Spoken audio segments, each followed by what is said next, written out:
tal almuercito por tarde? ¿Cafecito? ¿Bien? ¿Sí? Bueno, qué dicho. Nada más quisiera aprovechar un anuncito.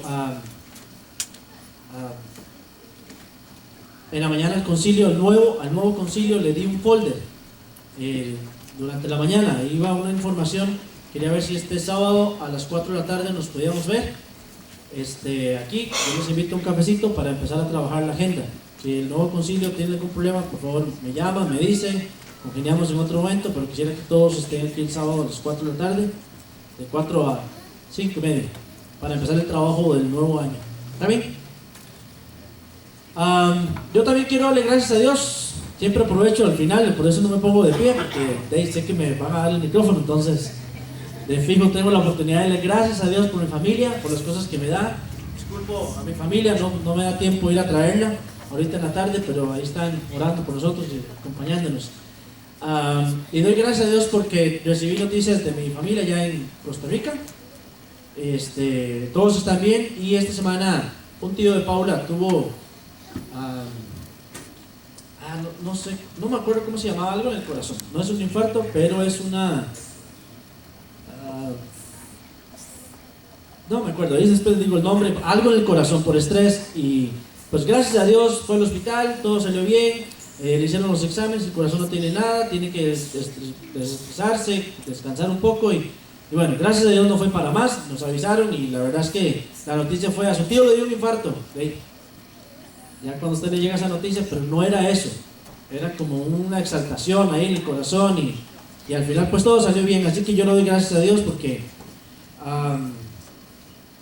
Dios tiene cuidado de nuestras familias. Hemos estado hablando acerca de los domingos, acerca de un libro específicamente. Hemos estado estudiando Santiago los domingos en la tarde, y además de eso Filipenses. Esta vez quiero cambiar un poquito. Esta vez quiero proponerles que estudiemos un tema que creo yo nos puede ayudar después de haber visto el libro de Filipenses. Cuando hablamos del libro de Filipenses vimos 4 temas. Estuvimos hablando acerca de que Cristo es el centro de nuestra vida, es el centro de nuestra conducta, que Cristo es el centro de nuestro objetivo, y además de que Cristo es el centro de nuestra mente, y lo vimos la semana pasada, la batalla de la mente.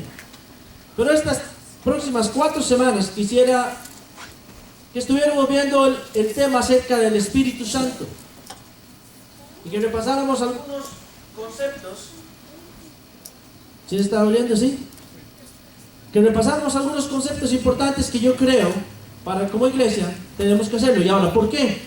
Bueno, estuvimos hablando acerca de que Cristo es el centro de nuestra vida, Cristo es el centro de nuestra conducta, el centro de nuestros objetivos y de nuestra mente.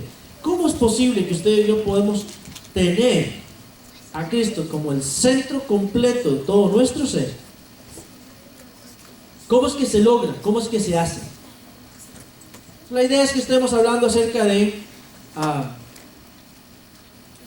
cómo es caminar en el Espíritu, y darle lugar a la presencia de Dios. Así que hoy vamos a estar hablando de quién es y qué hace el Espíritu Santo en la vida nuestra. Así que acompáñenme en oración. Vamos a ponernos en las manos de Dios para que Él nos hable. Señor, en el nombre de Jesús, esta tarde venimos delante de ti para que tú hagas, tú nos enseñes, tú nos hables lo que quieres decirnos, Padre, en el nombre de Jesús. Venimos delante de ti, Señor, una vez más, pidiendo, Señor, que sea tu presencia, Señor, la que nos confronte, nos hable, nos enseñe, nos capacite para ser testigos tuyos en tu reino. Nos ponemos delante de ti, Señor, y te pedimos tu bendición una vez más, Señor, como iglesia, en el nombre de Cristo Jesús. Amén. Vaya conmigo por favor a Génesis 1. Lo primero que vamos a hacer es reconocer quién es el Espíritu Santo. Quizá usted ya conoce de este tema, quizá no, pero al final quiero lanzarle un reto con respecto a esto. Y ahí en Génesis 1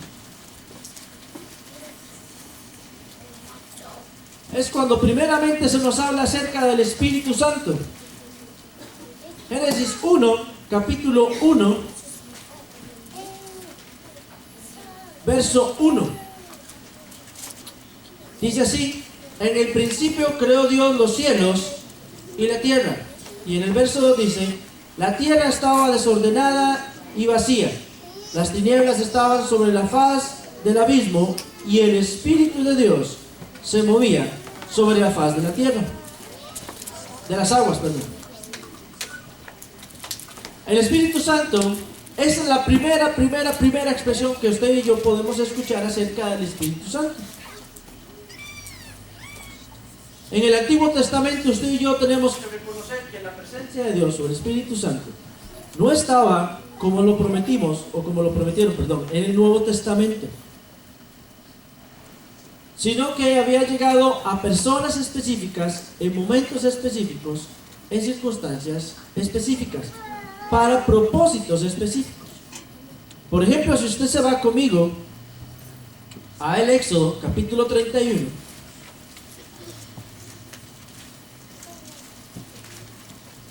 Éxodo capítulo 31.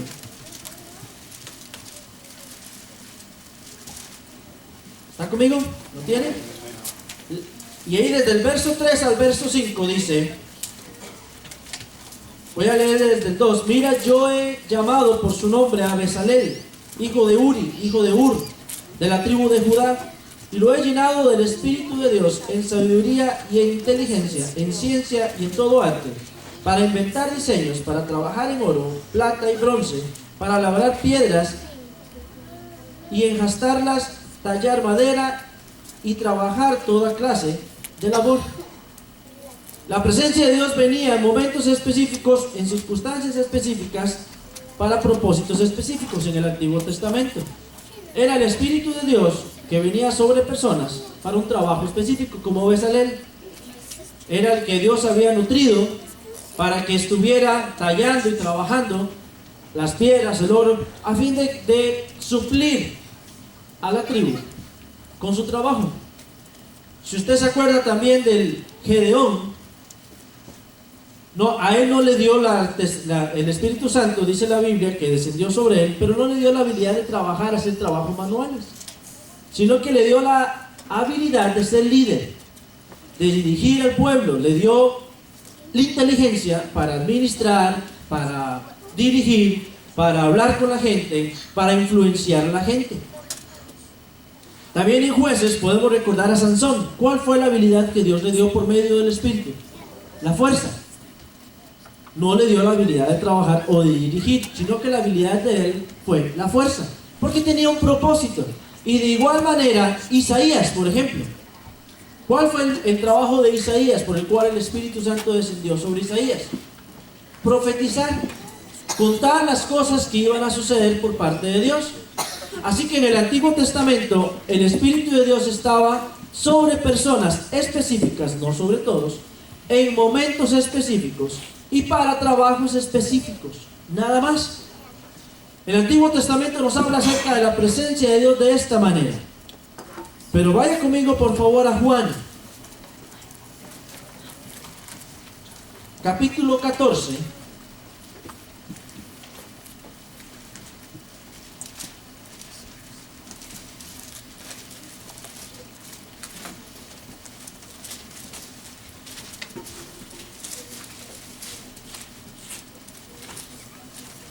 Verso 16 en adelante. Leamos desde el 15. Jesús está hablando con los discípulos y le dice, ¿están conmigo? Sí, gracias. Si me amáis, guardad mis mandamientos. Y yo rogaré al Padre y os dará otro consolador para que esté con vosotros para siempre. El Espíritu de verdad, el cual el mundo no puede recibir, porque no le ve ni lo conoce, pero vosotros lo conocéis, porque vive en vosotros y estará con vosotros. Esta es la promesa que hace Dios acerca del Espíritu Santo, Jesús acerca del Espíritu Santo. Él habla exactamente que va a venir un consolador. La palabra consolador viene del texto o del original, traducido de una palabra que se llama paracletos. Quizá no se pronuncia así, pero así se escribe, como siempre les digo, paracletos.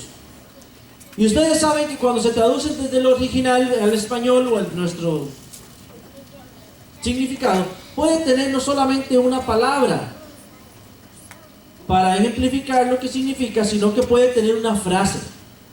Y una de las frases más específicas que los eruditos han dicho para explicar qué era el Paracletos, era específicamente, se refiere a alguien enviado a estar al lado o asistirlo.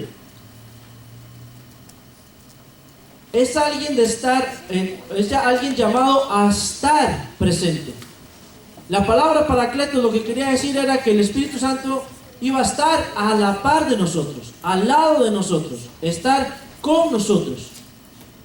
Jesús les dijo, hay alguien que va a venir y que va a estar exactamente como yo estuve con ustedes, y va a estar sobre toda persona que cree en mí. Es la persona llamada a estar al lado de ustedes. Es la misma presencia de Jesús en medio de nosotros. Y hay 4 cosas que podemos extraer como para hacer un paralelo entre Jesús y el Espíritu Santo.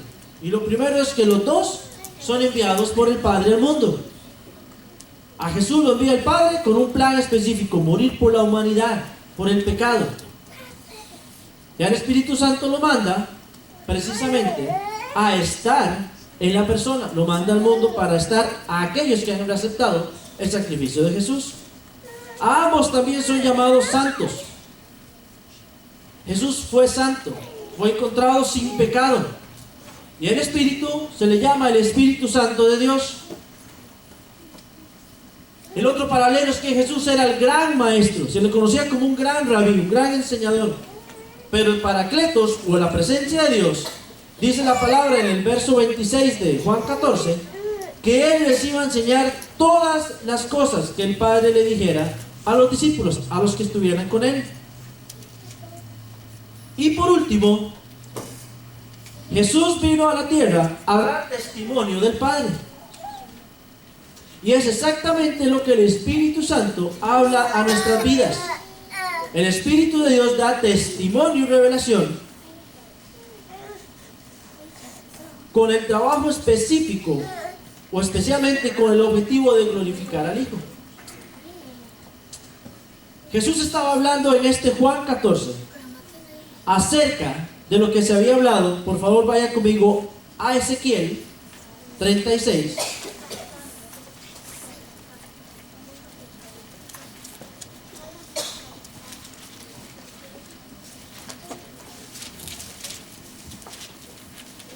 Versos 26 y 27.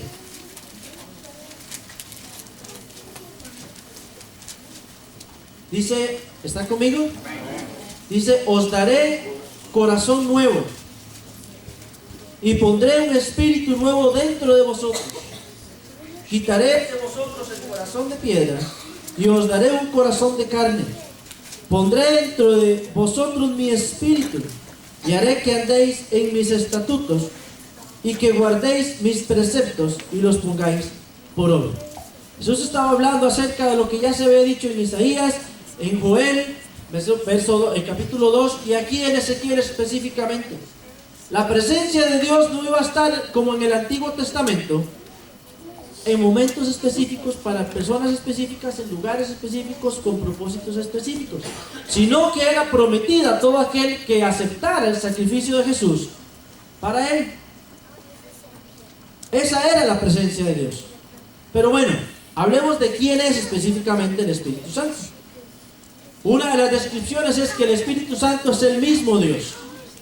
Y aunque la Biblia no narra acerca de la Trinidad como tal, o no habla la palabra Trinidad, en la Biblia sí se presenta como que es el Espíritu Santo es Dios mismo, compuesto en 3 partes de la Trinidad: Dios Padre, Dios Hijo y Dios Espíritu Santo. Pero que los 3 son uno, y por eso se le llama la Trinidad.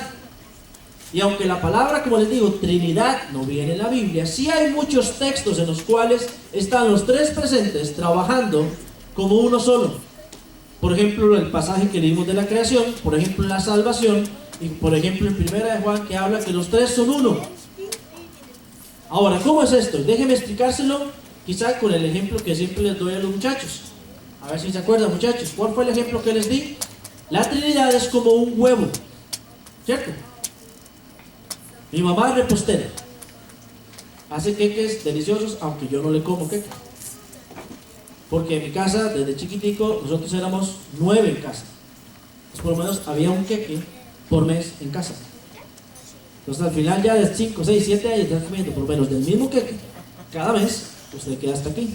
Pero son ricos. Puedo decir que son ricos. Si le enseñan esta grabación a mi mamá, me quito. La cuestión es que la Trinidad es como un huevo. Cuando mi mamá me mandaba a la pulpería, le decimos allá, al supermercado, allá se le dice pulpería. Pregúnteme por qué, porque no venden pulpos. Pero me mandaba a la pulpería y me decía, tráigame por favor 1 kilo de huevos. Aunque para hacer el queque o el pastel, ¿verdad? Ella separaba la clara de la yema y solo usaba la clara. La yema no la usa. Pero la yema la bate y la usa para ponerle encima a la repostería y que quede como cafecito. Y así quedaba cafecito. Y la cáscara no la usaba, por supuesto, en los queques. La cáscara la agarraba, la machucaba y la ponía de abono en los árboles. Dicen que es un buen abono. Pero cuando ella necesitaba abonar los árboles, no me mandaba a la pulpería y me decía, vaya por favor, cómpreme 1 kilo de cáscaras. ¿Cierto? Porque no la venden. O si ella necesitaba dorar la repostería, no me decía a mí, vaya y me compra 1 kilo de yemas. Porque es imposible separar el huevo para que me vendan solamente la yema. Sino que ella compraba el kilo de huevos. Aunque cada componente lo usaba para diferentes cosas. Así es exactamente la Trinidad. Aunque se compone de 3, esto no solo en el paquete, y usted y yo aceptamos ese paquete cuando venimos a Jesús. Es Dios mismo trabajando de 3 formas en la multiforme gracia de Dios en el hombre. Es Dios Padre, Dios Hijo, Dios Espíritu Santo, pero es un Dios. Es exactamente lo que nosotros pues pensamos como el huevo. O por ejemplo el agua.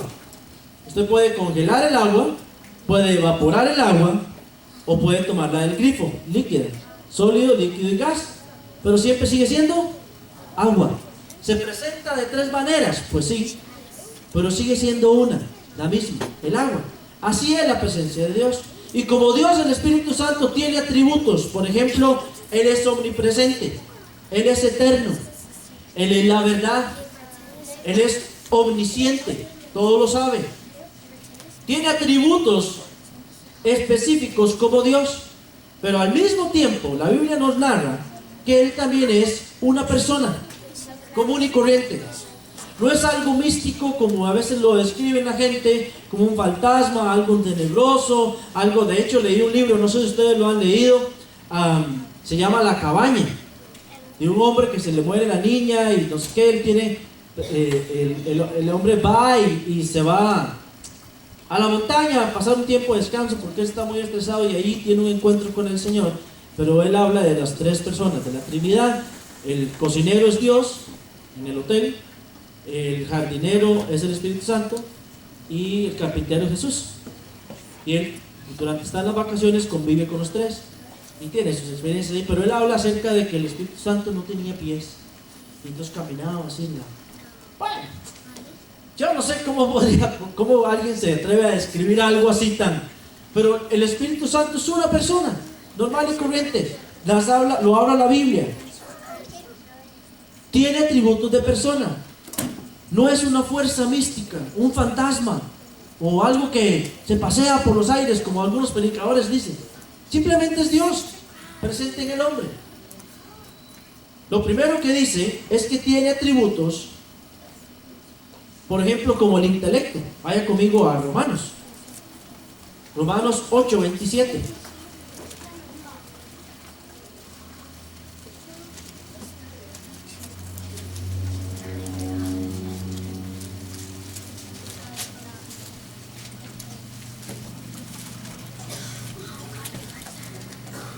Dice Romanos 8:27: pero el que escudriña los corazones sabe cuál es la intención del Espíritu, porque conforme a la voluntad de Dios, intercede por nosotros. Dice que Él escudriña los corazones. Él tiene un intelecto. Él es omnisciente. Efesios 4:30, vaya conmigo a este. Efesios 4:30. ¿Lo tienen? Dice, ¿y no qué? Contristéis el Espíritu de Dios, con el cual fuisteis sellados para el día de la redención. ¿Qué es contristar? Resentir, entristecer. Eso es contristar. O sea, el Espíritu Santo tiene emociones. Y 1 Corintios 12, vaya conmigo también a este.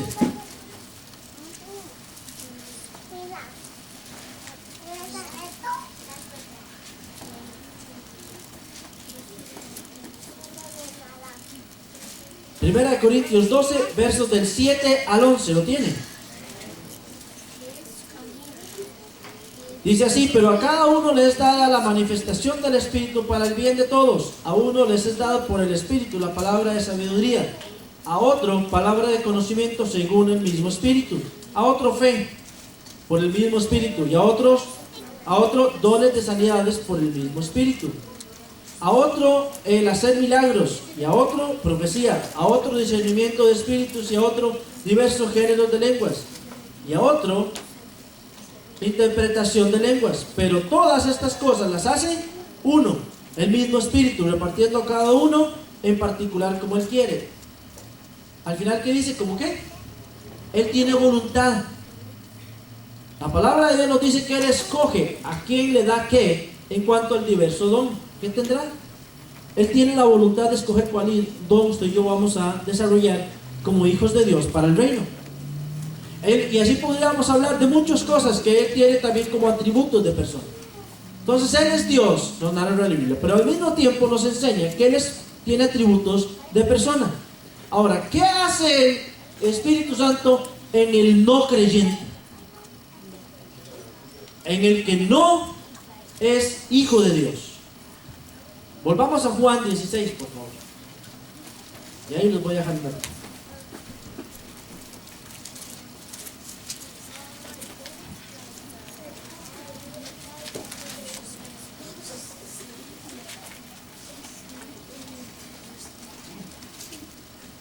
Verso 7. Dice así, Juan 16, verso 7. Pero yo os digo la verdad, os conviene que yo me vaya, porque si no me voy, el Consolador no vendrá a vosotros, pero si me voy, os lo enviaré. Y cuando Él venga, convencerá al mundo de pecado, de justicia y de juicio. De pecado por cuanto no creen en mí, de justicia por cuanto voy al Padre y no me veréis más, y de juicio por cuanto el príncipe de este mundo ha sido ya juzgado. Lo primero que hace el Espíritu Santo en el no creyente, ¿qué es? Convencerlo de pecado. La primera cosa que habla al no creyente es que lo convence, trae a su mente la idea de que está pecando, de que está haciendo las cosas en contra del plan de Dios. La segunda cosa que hace está en Juan 3. Y la segunda cosa que hace es que lo hace nacer de nuevo. ¿Se acuerdan la conversación que tiene con Nicodemo Jesús? Y Jesús le dice, de cierto te digo, que el que no nace de nuevo no puede ver el reino de Dios. Nicodemo le preguntó, ¿cómo puede un hombre nacer siendo viejo? Pues ¿puede acaso entrar por segunda vez en el vientre de su madre y nacer? Y respondió Jesús, de cierto te digo, que el que no nace de agua y de espíritu no puede entrar en el reino de Dios. La segunda cosa que hace en el no creyente es, después de convencerlo de pecado, es buscar que nazca de nuevo. Y por último, lo regenera. Dice Tito 3,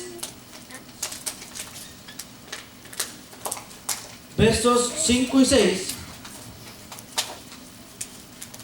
Voy a leerle del 4. Pero cuando se manifestó la voluntad de Dios, nuestro Salvador, y su amor para con la humanidad, nos salvó no por obras de justicia que nosotros hubiésemos hecho, sino por su misericordia, por el lavamiento de la regeneración y la renovación del Espíritu Santo. La tercera cosa que hace es que nos renueva y nos regenera la presencia de Dios. Hasta ese momento es con el no creyente. El Espíritu de Dios trabaja en el no creyente. Y entonces ahí en ese momento llegamos a ser hijos de Dios. Y a partir de ahí entonces vamos a hablar acerca de qué hace en el creyente. Lo primero que dice es 1 Corintios 12:13. Porque por un solo Espíritu fuimos todos bautizados en un cuerpo, sean judíos o griegos, sean esclavos o libres, y a todos se nos dio de beber de un mismo Espíritu. Lo primero que hace el Espíritu de Dios es que usted y yo hemos sido bautizados. Y específicamente aquí la palabra es exactamente como el bautismo del agua, es sumergido, es ser inmerso, es estar inmerso en Jesucristo o en Cristo, en la esencia de Cristo. Eso es ser bautizados. Luego dice, en él también, Efesios 1:13, en él también vosotros, habiendo oído la palabra de la verdad, el evangelio de vuestra salvación, y habiendo creído en él, fuisteis sellados con el Espíritu Santo de la promesa. La otra cosa que hace el Espíritu Santo nosotros como creyentes es que nos sella. Ahora, usted yo sé que conoce esto, si está trabajando en el campo. ¿Cómo es que marcan la propiedad del ganado, por ejemplo, en estas zonas ganaderas? Con un sello. Las hacen pasar por el canal donde no pueden escapar, y a partir de ahí exactamente calientan un fierro a altas temperaturas, y entonces ¿qué le hacen? ¿Verdad? Y les ponen: Eric estuvo aquí, propiedad de Eric Delgado, nacido, no mentira, pobrecita la boca. Le ponen un sello, algo que representa que es propiedad nuestra. El Espíritu Santo es exactamente lo mismo. Es como que hubiéramos entrado en el canal, hubiésemos pasado y en cada momento el Señor nos pone un sello, solo que a nosotros no nos quema ni nos duele, simplemente nos marca. Somos su propiedad. Eso significa que hemos sido sellados. La tercera cosa está en Romanos 8:16, que dice: el Espíritu mismo da testimonio a nuestro espíritu de que somos hijos de Dios. La tercera cosa es que Él da testimonio de que usted y yo somos hijos de Dios. La otra dice en Juan 16:13: pero cuando venga el Espíritu de verdad, Él os guiará a toda verdad, porque no hablará por su propia cuenta, sino que hablará todo lo que oyere, y os hará saber las cosas que habrán de venir. La cuarta cosa es que el Espíritu Santo nos va a guiar. ¿Hacia dónde? Hacia la verdad. Dice que Él nos enseñará la verdad. Él nos va a guiar a la verdad, porque lo que va a escuchar del Padre, eso no lo va a enseñar. Otro texto que ya leímos dice: mas el Consolador, Juan 14:26, mas el Consolador, el Espíritu Santo, a quien el Padre enviará en mi nombre, Él os enseñará todas las cosas y os recordará todo lo que os he dicho. Otra cosa que hace, Hechos 1:8, ¿qué dice?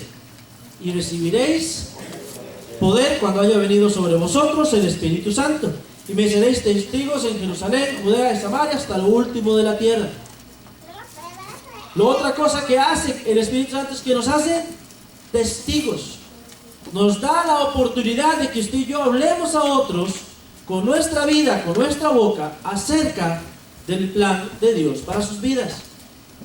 Romanos 8:26 y 27 dice: y de igual manera el Espíritu nos ayuda en nuestra debilidad, pues que hemos de pedir como conviene.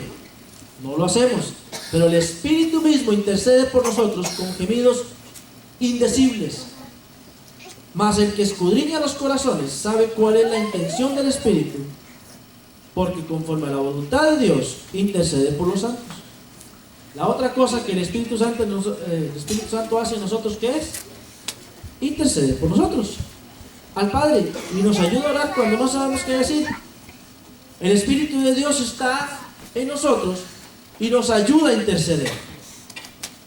Y por último, Efesios 4, 2 y 5 dice: con toda humildad y mansedumbre, soportaos con paciencia los unos a los otros, en amor, solícitos en guardar la unidad del Espíritu en el vínculo de la paz, un cuerpo y un espíritu, como fuisteis también llamados a una misma esperanza de vuestra vocación, un Señor, una fe, un bautismo.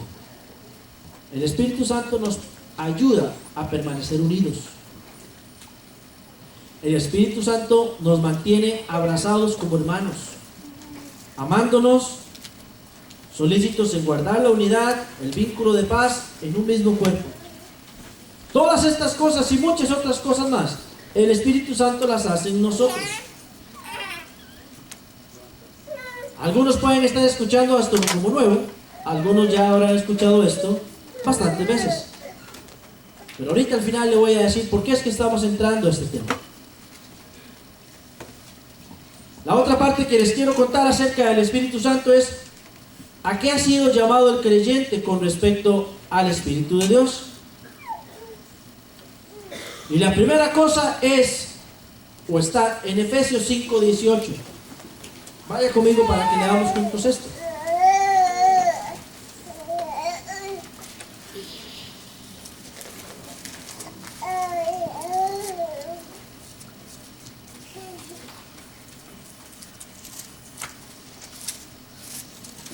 La primera cosa que usted y yo somos llamados a hacer con respecto al Espíritu Santo está en Efesios 5, 18. Creo que les he contado esto antes. Dice: no os embriaguéis con vino, en el cual hay disolución. Antes bien, sed llenos del Espíritu Santo. Esto no es ser bautizados. Esto no es ser sellados. Esto es ser llenos del Espíritu Santo. ¿Qué es ser lleno del Espíritu Santo? Este concepto se ha manipulado terriblemente en los últimos días. Y creo que les estuve contando acerca del paralelo de Hechos 5, y ahorita vamos a ir a ese, de qué significa desde el original ser lleno del Espíritu Santo. La palabra que se puede también traducir de sean llenos del Espíritu Santo, nos la ejemplifica el vino. Pablo lo que quiso dar a entender es que cuando usted se embriaga con el vino, o con cualquier otro licor o cuestión etílica, es que usted se deja controlar por eso, por la solución que usted tomó. Entonces usted, no sé si lo ha visto, nunca he probado una gota de alcohol, se los aseguro, nada, no sé a lo que sabe, pero sí he tenido mis experiencias con gente alcohólica. Y usted sabe muy bien que cuando la gente toma bastante, se abandona los efectos del alcohol. Y a algunos les da el bajero, empiezan a cantar rancheras, a algunos les da el peleón, empiezan a pelearse, a algunos les da el llorón. Usted los ve en la mesa, bueno, en la tele se ve, porque yo ni idea dónde verlos, etcétera. Ellos se dejan o se abandonan al control del alcohol. El alcohol les impide ya estar en sus 5 sentidos, y lo que hacen es que empiezan a reaccionar a como el alcohol desea que reaccionen. Por eso Pablo le dice: no se embriaguen, no se dejen controlar o manipular con el vino, en la embriaguez del vino. Antes, más bien, déjense controlar, sean llenos de la presencia de Dios. Vaya conmigo a Hechos capítulo 5.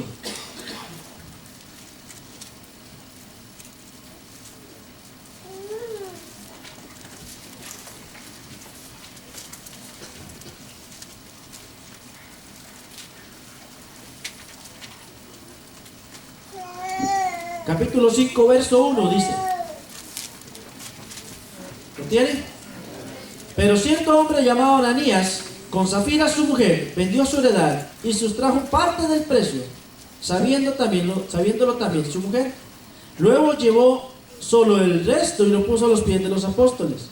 Pedro le dijo: Ananías, ¿por qué qué? ¿por qué llenó Satanás tu corazón para que mintieras al Espíritu Santo y sustrajeras del producto de la venta de la heredad? En ese tiempo lo que estaba pasando era que todos vendían el pueblo sus heredades y todo para vivir todos en igualdad y se repartían en partes iguales, para que nadie tuviera menos, nadie tuviera más, sino que todos estuvieran en la misma unidad. Lo que pasa es que Ananías, dice la palabra, que Satanás llenó su corazón con mentira y sustrajo un poquito y se lo dejó en la bolsa y fue y dejó lo demás. La historia es bastante cruel, quien la puede leer o algunos la saben, qué fue lo que pasó con él. Pero la palabra llenar aquí en este mismo contexto es de se dejó controlar por Satanás. La avaricia, la envidia, el amor al dinero pudo más que la unidad que estaban pidiendo los apóstoles en ese momento para con el pueblo. Entonces dice que se dejó. ¿Por qué te dejaste controlar por Satanás? ¿Por qué dejaste llenar tu corazón de mentira? Es exactamente lo mismo que habla Efesios 5:18. No se embriaguen con vino, más bien sean llenos. Déjense controlar por la presencia de Dios. Por eso, la Biblia lo narra en un presente continuo. Déjense constantemente controlar. Sean llenos del Espíritu Santo. Pablo lo habla constantemente.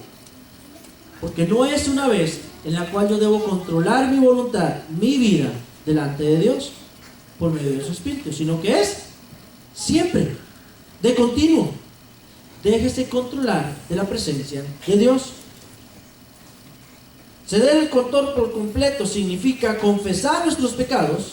Dios no habita donde hay pecado. Rendir mi voluntad al Señor y someterse bajo su control. Eso es lo que significa ser lleno del Espíritu Santo. Por eso constantemente oramos para que el Señor nos llene. No es simplemente buscando el éxtasis de que buscan otros en el Espíritu, porque eso no es lo que buscamos. Lo que la palabra de Dios nos enseña es que usted y yo nos tenemos que dejar controlar por la presencia de Dios, sometiendo mi voluntad y mi control a Él. La segunda cosa que a la cual somos llamados a hacer, no solo a ser llenos del Espíritu Santo, sino que somos llamados a mostrar el fruto que el Espíritu Santo produce en nosotros. Gálatas 5:22. El fruto del Espíritu es amor, gozo, paz, paciencia, benignidad, bondad, fe, mansedumbre, templanza. Estas cosas, usted y yo no las producimos porque un día nos levantamos y dijimos: hoy voy a amar. Hoy voy a amar a mi enemigo. Hoy voy a amar a mi enemigo. Aunque hay que tomar la decisión. Usted y yo no tenemos la capacidad, como seres humanos, de producir amor. El amor que nosotros damos proviene de Dios por medio del Espíritu Santo.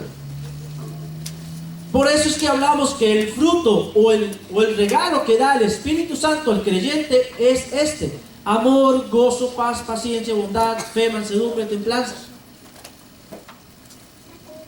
Usted y yo somos llamados a pedir al Espíritu de Dios que nos dé la oportunidad de producir este fruto.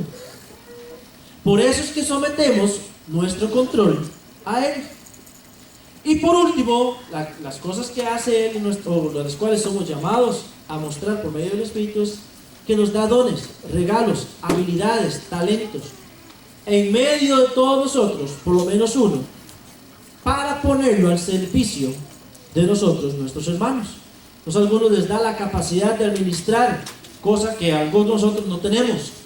A otros nos da la oportunidad de enseñar, cosa que a otros no tienen. A otros les da la capacidad de la música, a otros de la hospitalidad, etc. Les da diferentes dones y talentos para que entre todos nos enriquezcamos, seamos un cuerpo, y poniendo todos en conjunto, todos los dones, edifiquemos la iglesia. Esas tres cosas son las que usted y yo somos llamados a llevar con respecto al Espíritu de Dios.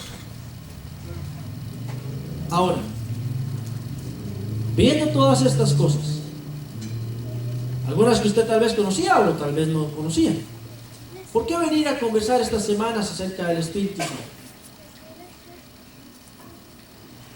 ¿Por qué hablar acerca de la persona del Espíritu Santo en nuestras vidas?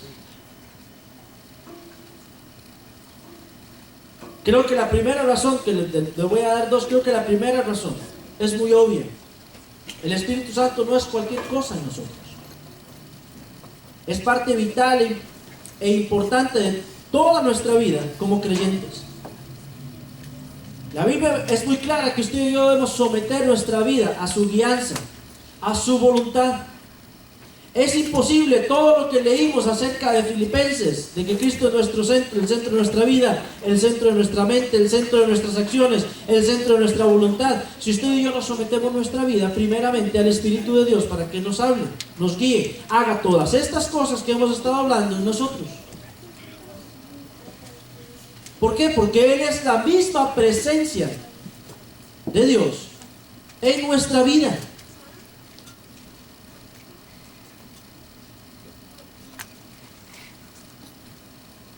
Y la segunda cosa por la cual me gustaría enfocar las siguientes semanas, hablar acerca del Espíritu de Dios,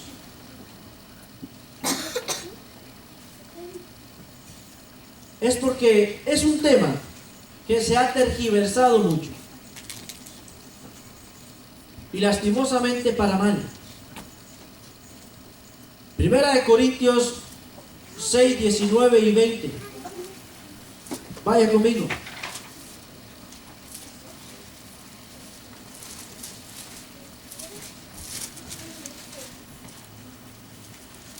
Pablo le está hablando a la iglesia de Corinto acerca de unas barbaridades que están ocurriendo entre las parejas, la sexualidad y muchas otras cosas.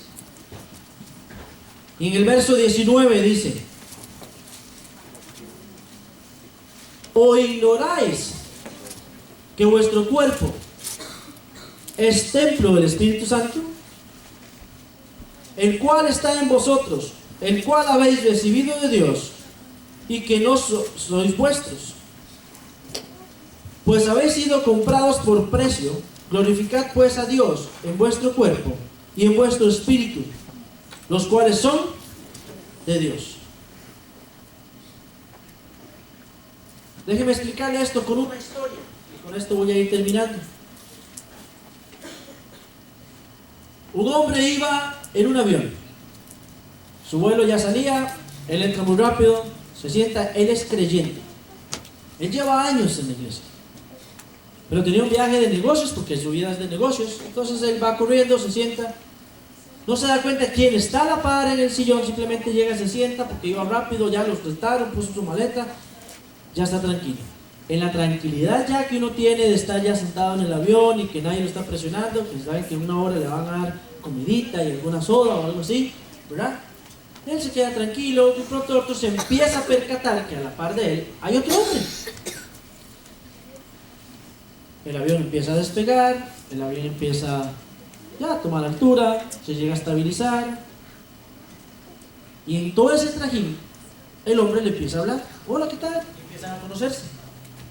En el momento que empiezan a hablar, él siente de parte de Dios la necesidad de hablarle de Cristo a la persona que está a la par. Y lo siente muy fuerte. Pero sigue conociéndolo, siguen hablando, siguen compartiendo.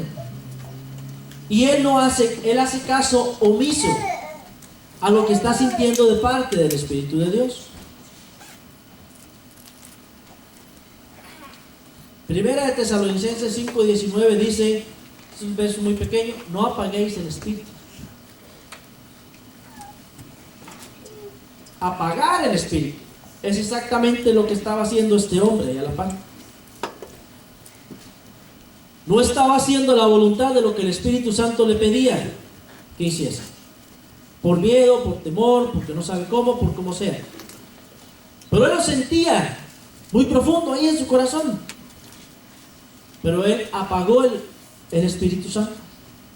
No dejó que éste fluyera con toda total autoridad. Pero la cosa se pone peor. En medio de la conversación,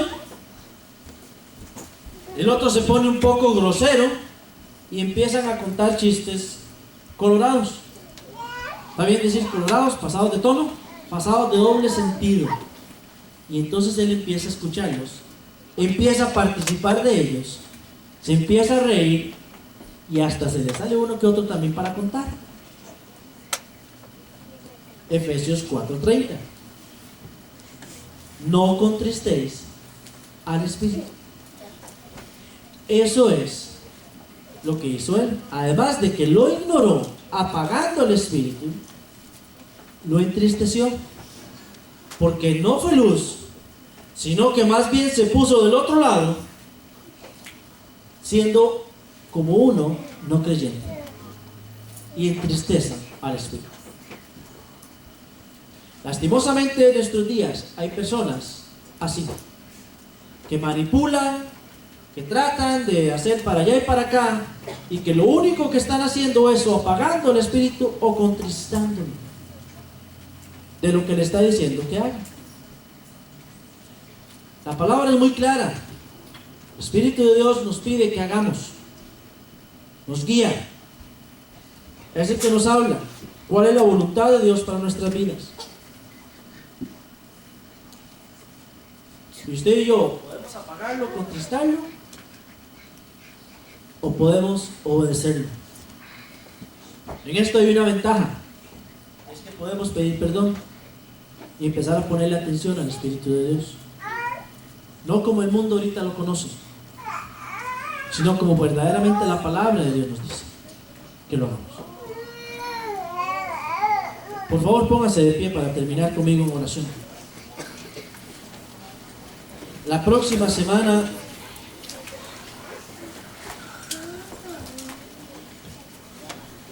vamos a estar hablando acerca más profundamente de qué es el lleno y al mismo tiempo qué es caminar en el Espíritu.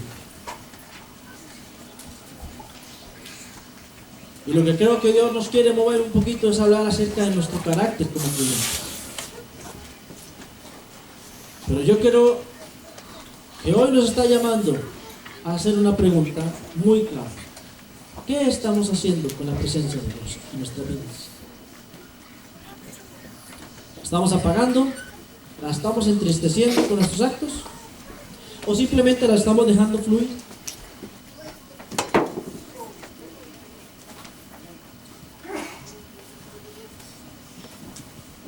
Señor, hoy venimos delante de tu presencia primeramente pidiéndote perdón, Señor.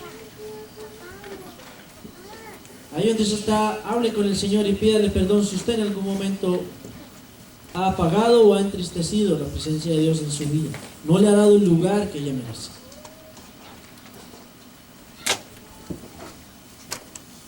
Señor, yo te pido perdón por aquellas veces en las cuales no he puesto atención a tu Espíritu, lo he apagado, lo he entristecido con mis actos porque no he actuado según tu camino, según tu carácter, según como tú quieres que nos comportemos, Dios. Yo te pido perdón. Y te pido Espíritu Santo, que tú vengas a nuestra vida, Dios.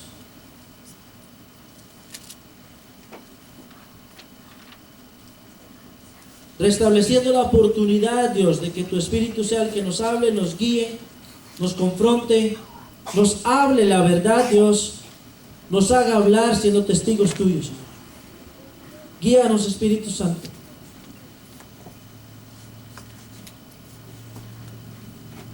No permitas, Señor, que hagamos a un lado tu presencia de nosotros.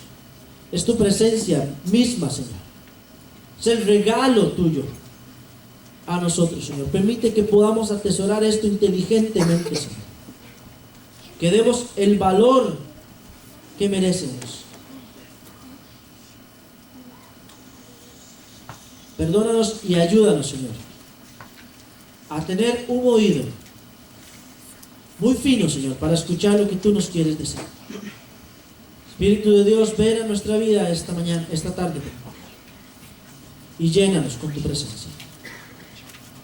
Aquí estamos te cedemos el control de nuestra vida.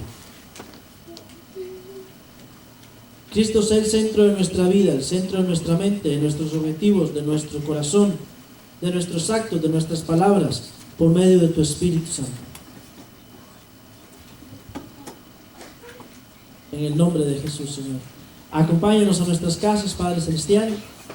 Acompáñanos esta semana en nuestros trabajos. Bendice nuestros trabajos. Bendecimos nuestras empresas. Bendecimos nuestros jefes. Bendecimos nuestros trabajos, nuestra línea de producción, lo que representamos en el trabajo, Señor. Y danos la oportunidad de compartir tu Evangelio, Señor, en todo momento, con nuestra vida, nuestras palabras. Bendícenos esta semana, bendice nuestras familias, acompaña a nuestros jóvenes al colegio, Señor. Que salgan y regresen con bien, Dios. Que esta semana, Señor, sea otra semana para glorificar tu nombre, bendecir tu nombre. En el nombre de Cristo Jesús. Amén.